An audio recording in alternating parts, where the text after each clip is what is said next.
Hey, what's up you guys? So today I am doing conspiracy theories, and the conspiracy theories that I'm going to be doing are actually from Nickelodeon cartoons.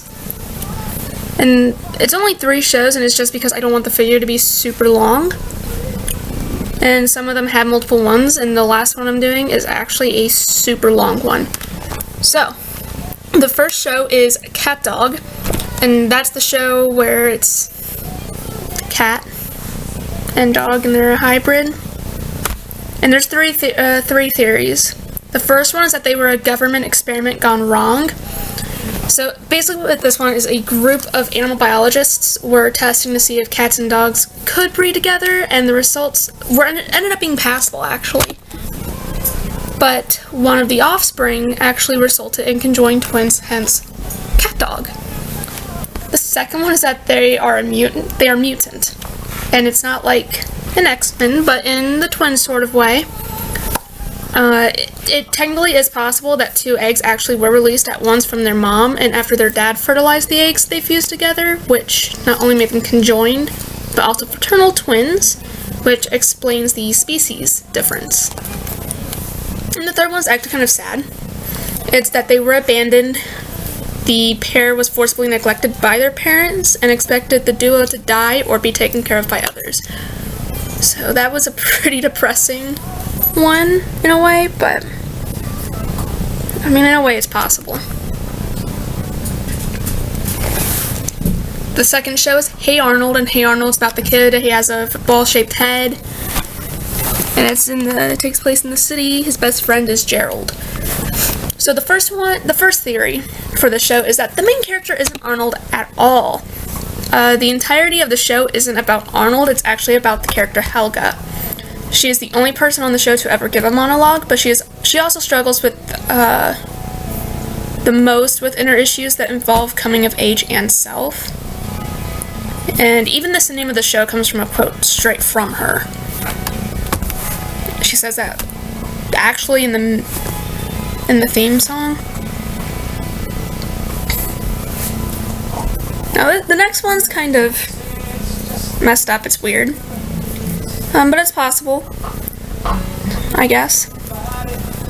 The second one is Arnold's grandparents are actually his biological parents.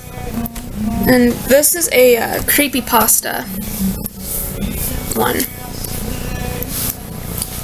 So basically what it says is that the website Creepypasta suggested that his football-shaped head was caused by a deformity from his mom and dad being old when he was born. His grandparents are mentally unstable and told Arnold that his parents died in a plane crash, which is speculated to be true. Gertie and Phil were old when they made Arnold, and because of this, he was born with a few conditions. One of them is called hydrocephalus, also known as Arnold-Chiari syndrome. I'm sorry if I botched that at all with those 2 names.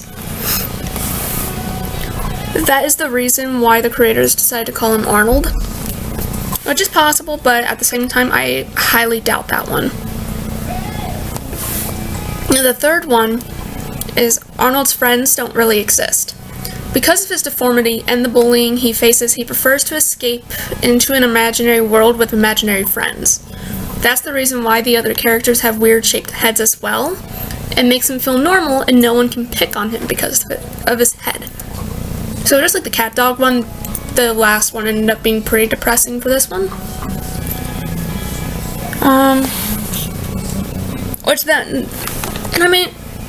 That's the thing with conspiracy theories, is that they're all conspiracies, and I highly doubt they're actually accurate, but some of them are pretty much like, yeah, that could happen.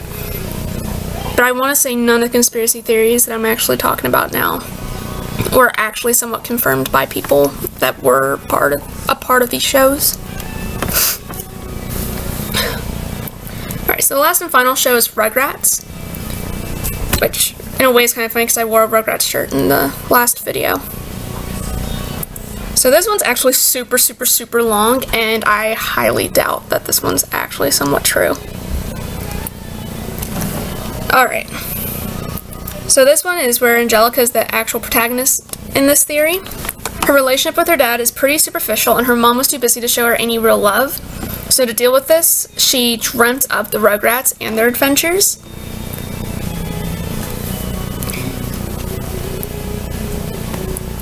And this is directly off a website because I could not definitely remember all of this.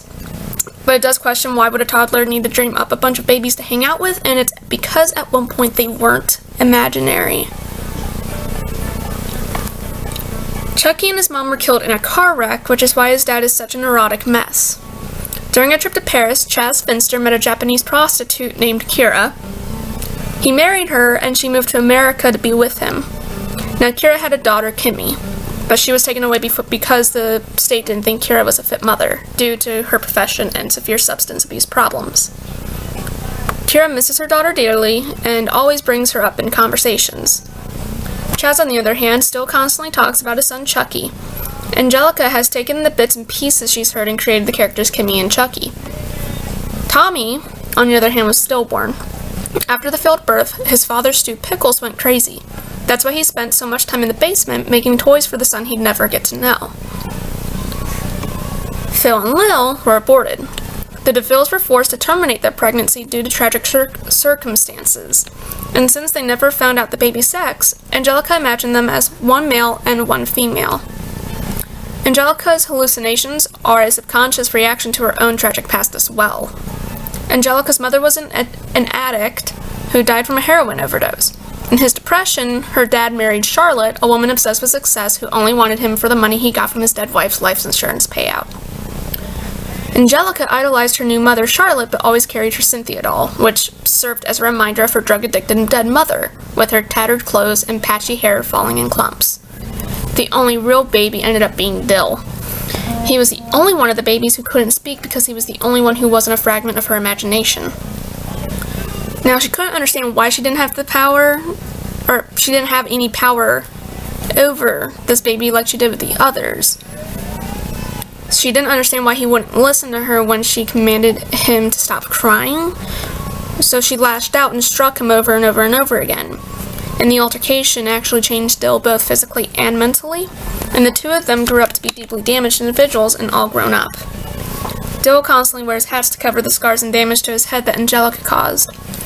And as a teen, Angelica follows her biological mother's footsteps and becomes addicted to various narcotics.